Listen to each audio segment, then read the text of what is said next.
The alarm didn't wake him. The weight on his chest did.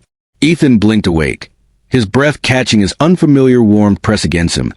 A soft rise and fall that wasn't his daughter curled into him after a nightmare. Sunlight slipped through the blinds in pale, cautious lines. For a single disorienting second, he thought he'd dreamed the last few years away. The long nights, the school lunches, the quiet grief stitched into routine. Then he noticed the crisp white fabric stretched across his shoulder beside his face. His shirt. Ethan went still. The woman slept on his arm as if she belonged there, dark hair spilling over his forearm, lashes resting against her cheeks. His heart began to hammer, not with fear exactly, but with the sharp infusion of a life jolted off its rails. He searched his memory. Last night's fundraiser, the clink of glasses, the echoing hall where he'd volunteered because the school needed it and because it felt good to be useful. He remembered carrying his daughter to bed. He remembered washing a coffee mug. He did not remember this. Carefully, he tried to slide his arm free.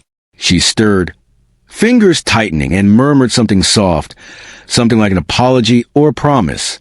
His breath caught again. She opened her eyes. For a heartbeat, they simply stared at each other. Her gaze sharpened with awareness, then widened, then steadied in a way that spoke a command rather than panic. She pushed herself upright, the shirt shifting, his shirt unmistakably, and met his eyes with a calm that unnerved him more than screaming would have. "Before you say anything," she said quietly, her voice low and precise, "please know I didn't plan this."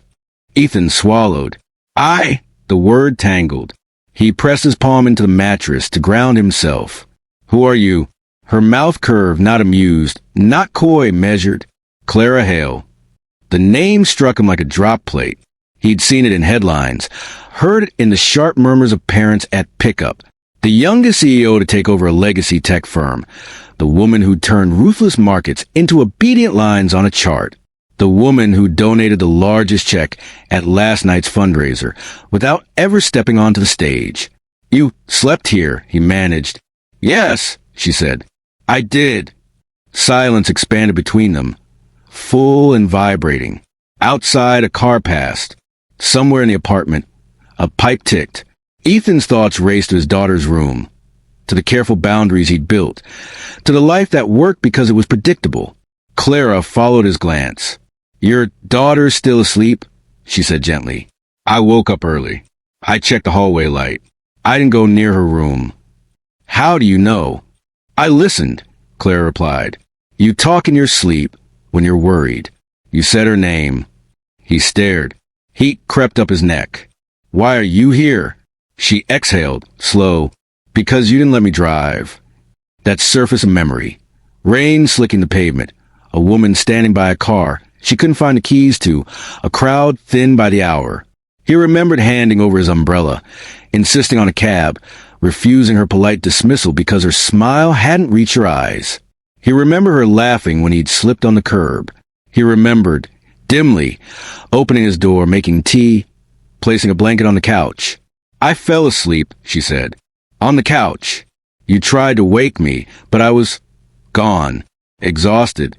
Her gaze flicked to the shirt. "Sometime in the night, I got cold." Ethan let out a breath he hadn't realized he was holding. "You should have woken me."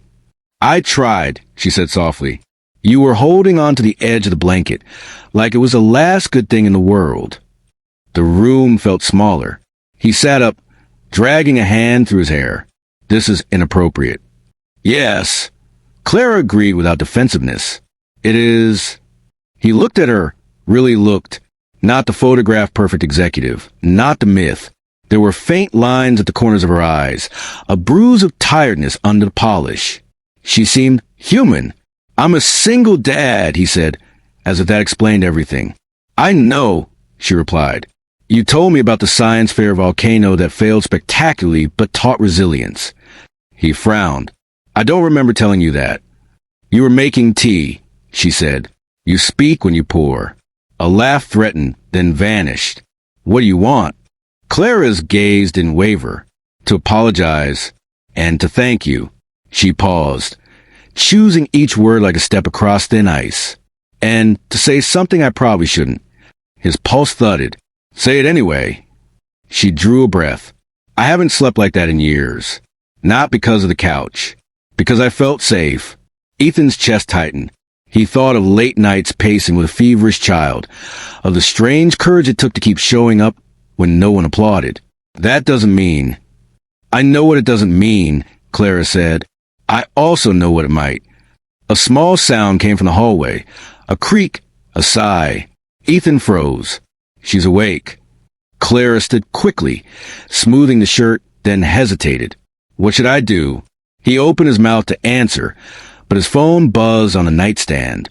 A single notification lit the screen, bright and insistent. Clara glanced at it, then back at him, her expression shifting, surprise giving way to something like understanding. That, she said slowly, is why I need you to listen to me very carefully.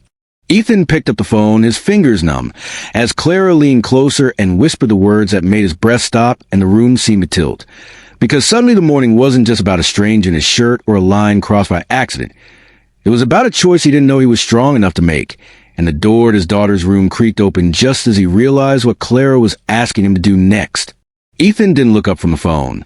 The screen glowed with a calendar alert he didn't remember setting, a reminder tied to a meeting he'd postponed twice, because real life had kept interrupting ambition. Clara's whisper echoed in his ears, each word precise, deliberate, impossible to misunderstand. His daughter's door opened another inch, light spilling into the hallway like a warning. "Daddy." Lily's voice was soft, still threaded with sleep. "I'm here," he said quickly, setting the phone face down as if that could contain the moment. He rose, moving on instinct, stepping into the hallway before Clara could say anything else. Lily stood rubbing one eye, her hair a familiar mess of curls. He scooped her up, inhaling the scent of strawberry shampoo in safety, and pressed a kiss to her temple. "Bad dream?" he asked. She shook her head. "I heard voices." Ethan's heart lurched. "Just a friend," he said, choosing the word carefully. "Go back to bed, sweetheart. I'll tuck you in." As he turned, he felt Clara behind him, a presence that didn't intrude but didn't retreat either. Lily's gaze drifted past his shoulder, curious. Clara knelt slightly, meeting Lily at eye level, offering a small smile that carried no authority, only kindness. "Hi," Clara said. "I borrowed your dad's shirt. I hope that's okay." Lily considered this gravely, then nodded. "It's too big." "It is," Clara agreed, "but it's warm." Lily leaned closer to Ethan, whispering loudly, "Is she nice?" He smiled despite himself. "Yes, she is." Satisfied, Lily let him carry her back to bed. He tucked the blanket under her chin, smoothed her hair, and stayed until her breathing evened out. When he stepped back into the hallway, the apartment felt different, charged like the pause before a storm. Clara stood by the kitchen counter, hands wrapped around a mug he hadn't noticed her pour. She hadn't moved a thing. The respect in that restraint settled something in his chest. "You shouldn't be here when she wakes up," he said, not unkindly. "I know," Clara replied. "I'll leave after we talk." "We already talked." Her eyes flicked the phone. "We didn't talk about that." He picked it up again. The reminder pulsed like a dare. "You want me to walk away from my job." "I want you to consider a different one," she corrected. "With me?" He laughed once, sharp. "You don't even know me." "I know enough," Clara said. "You turned down a promotion 3 months ago." He stared. "How?" "You were on the short list," she said. "Your name came across my desk. Not because you're a charity case. Because you're good." She took a breath. "You build systems that don't break when people do." "That's a nice line," he said. "I don't work for lines." "Neither do I," she replied. "I work for outcomes." Ethan leaned against the counter, the cool grounding him. "You're asking me to jump into your world." "I'm asking you to help me fix it," Clara said. "My company is about to announce a merger that will look brilliant and rot us from the inside. I need someone who won't be impressed by me." He searched her face for manipulation and found none. Only urgency edged with restraint. "And you think that's me?" "I think you didn't recognize me last night," she said. "Not really. You saw a tired woman in the rain. That doesn't make me special." "It makes you rare," Clara said softly. He closed his eyes. The thought of risk pressed down on him, heavy as responsibility always was. My daughter comes first, Clara finished. Always. I wouldn't ask otherwise. You slept on my couch, he said. You wore my shirt. This is messy. Yes, she said, and still true. A knock at the door startled them both. Ethan stiffened. Clara's gaze sharpened, instinct snapping into place. She glanced at the peephole, then at him. I shouldn't be seen here. He moved before he could think, stepping into the narrow space between her and the hallway. Bathroom, he murmured. She hesitated only a fraction of a second before disappearing down the hall. Ethan opened the door to find a neighbor holding a misdelivered package. Apologies tumbling out. He thanked him, closed the door, and leaned back against it, pulse racing. When Clara returned, her composure had slipped just enough to show relief. This is why I need you, she said quietly. Because you don't freeze when things go wrong. I was freezing, he said. I just moved anyway. She smiled at that, something genuine breaking through. Exactly. He stared at the city through the window, watching it wake. If I say no, I'll respect it, Clara said, and I'll still be grateful. And if I say yes, then nothing changes today, she replied. We talk. We plan. We protect what matters. Silence stretched. Ethan thought of Lily's volcano, of failure and resilience, of systems that held. He thought of the way Clara had knelt to speak to his daughter, of the way she'd waited. He turned back to her. You should go. She nodded, already moving toward the door.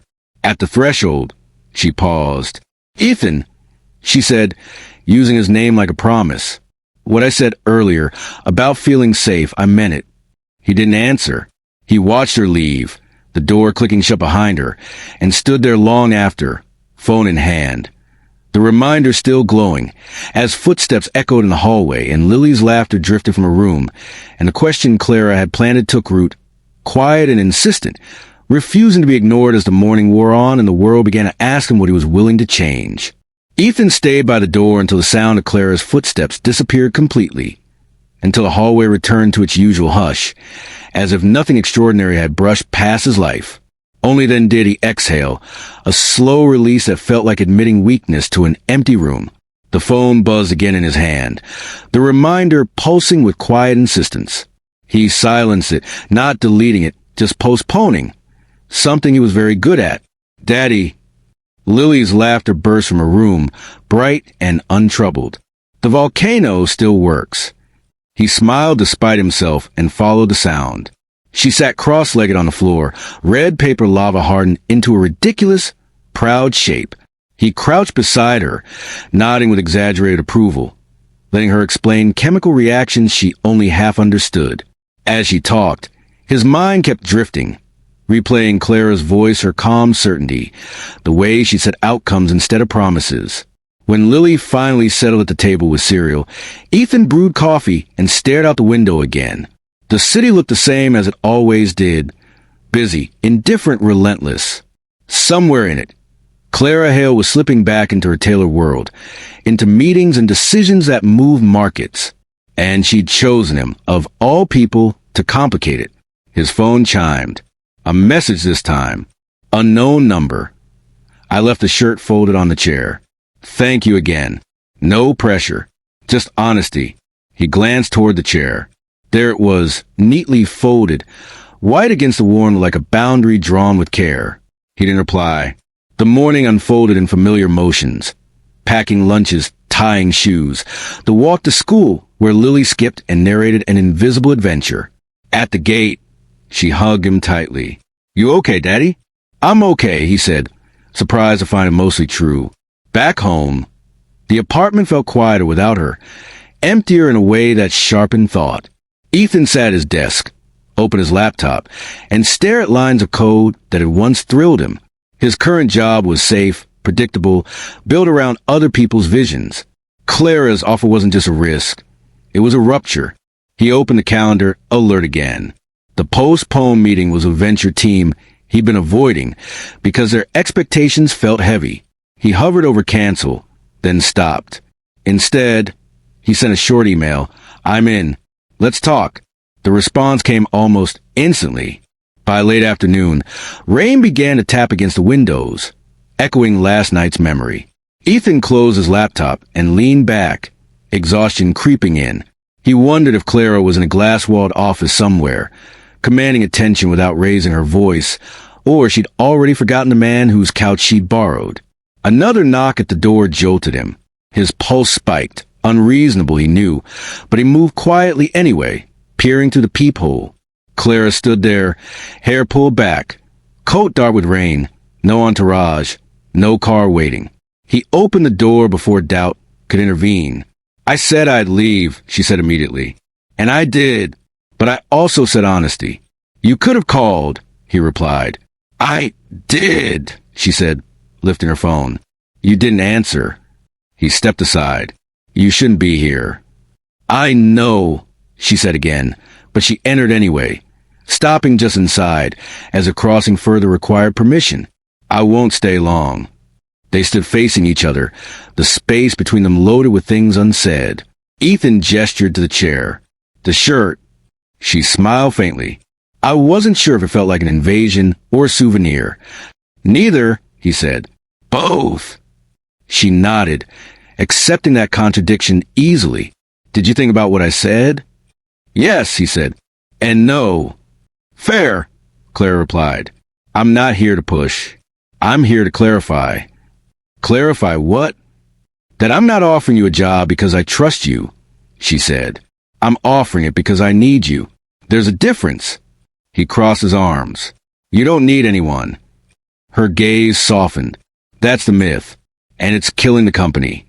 She explained then, quietly, precisely, about internal fractures, about numbers that looked healthy while people burned out, about a merger that would crown her a genius and hollow everything else. Ethan listened, asking pointed questions, not flinching when she answered honestly, even when the answers made her look less invincible. "You have authority," she said. "Real authority. And protection." "For me or for you?" he asked. "For both," she said. "And for your daughter." He stiffened. "Don't use her." "I wouldn't," Clara replied firmly. "But I won't pretend your life doesn't matter." Silence settled again, heavy but not hostile. The rain intensified, drumming against the glass. Ethan thought of Lily's trust, of systems it held, of the way Clara had left when asked and returned only to speak plainly. "If I say yes," he said slowly, "it changes everything." Clara met his eyes. "It changes nothing that isn't already asking to be changed." He didn't answer. Outside, thunder rolled, distant but deliberate, as if the sky itself was making room for a decision that hadn't been spoken yet, a decision that pressed closer with every second he didn't send her away. Ethan didn't answer right away. He walked to the window, pressed his palm against the cool glass, and watched the rain carve silver lines down the city. For the first time in years, the future didn't look like a straight corridor he had memorized. It looked wide, dangerous, alive. "When my wife died," he said quietly, still facing the window, "everyone told me be strong. No one told me how lonely strength can be." Clara didn't interrupt. She never did when something mattered. "I built a life that wouldn't collapse," he continued. "Not one that could grow. I chose safety because my daughter deserved it. But somewhere along the way, I forgot that she also deserves to see her father alive, not just surviving." He turned to her then. Clara's eyes were steady, but there was something unmistakably vulnerable beneath the control, something that mirrored his own carefully hidden fractures. "I won't be owned," he said. "Not by a company. Not by fear." "I wouldn't want you to be," Clara replied. "I want you to stand." He nodded once, as if to himself. "I'll do it. On my terms." A breath left her, slow and unguarded, like relief she hadn't allowed herself to imagine. "Name them." "Transparency," he said. "No half-truths. No disposable people. And if this ever threatens my daughter's stability, I walk away. No negotiations." Clara didn't hesitate. Agreed. The rain softened, as if the city had been holding its breath too. Clara reached for the door, then paused. Ethan, whatever happens next, last night wasn't a mistake. He watched her go without stopping her this time, without confusion or regret, only clarity. Weeks later, the headlines exploded exactly as predicted. Shock, admiration, outrage. The merger was halted. Investors panicked. Boards threatened. Clara Hale was called reckless, emotional, naive. And then the internal numbers surfaced. The quiet resignation stopped. Teams stabilized. Productivity rose without bloodshed. People noticed. Ethan moved through the chaos with calm precision, rebuilding systems from the inside, not as a savior but as a steward. He left work on time. He attended science fairs. He learned how to balance a world that demanded everything with a small girl who demanded honesty. Lily noticed the difference first. "You smile more now," she said one night, swinging her legs from the kitchen chair. "So, do you?" he replied. Months passed. The company didn't just survive, it changed the conversation. Clara's reputation shifted from ruthless to visionary. Though Ethan knew the truth was simpler, she had chosen courage over comfort. Their relationship unfolded without spectacle. No rushed promises. No dramatic declarations. Just mornings with shared coffee, evenings of long conversations, and a trust built brick by brick. Clara never tried to replace Lily's mother. She never crossed that sacred line. Instead, she earned a different place, one built on presence, not possession. One evening, as the city glowed beneath a quiet sky, Ethan found Clara on the balcony, barefoot, wrapped in his familiar shirt again. "You know," she said, smiling without turning, "this might officially be mine now." He laughed softly. "I was wondering when that would happen." She faced him then, eyes reflecting the city lights. "Thank you," she said, "for seeing me before the world did." He stepped closer. "Thank you for reminding me that strength doesn't mean shrinking." Inside, Lily slept peacefully, her volcano trophy perched proudly on the shelf. A symbol of failure turned into learning. Chaos turned into creation. Life didn't become perfect. It became real. And in that reality, Ethan learned that love doesn't arrive with fireworks or fate. It arrives quietly, wearing borrowed clothes, asking honest questions, and offering a future brave enough to grow. And every morning after that, when Ethan woke up to the steady rhythm of a life no longer frozen by fear, he knew the truth with absolute certainty. The moment that once terrified him had been the beginning of everything he'd been waiting for.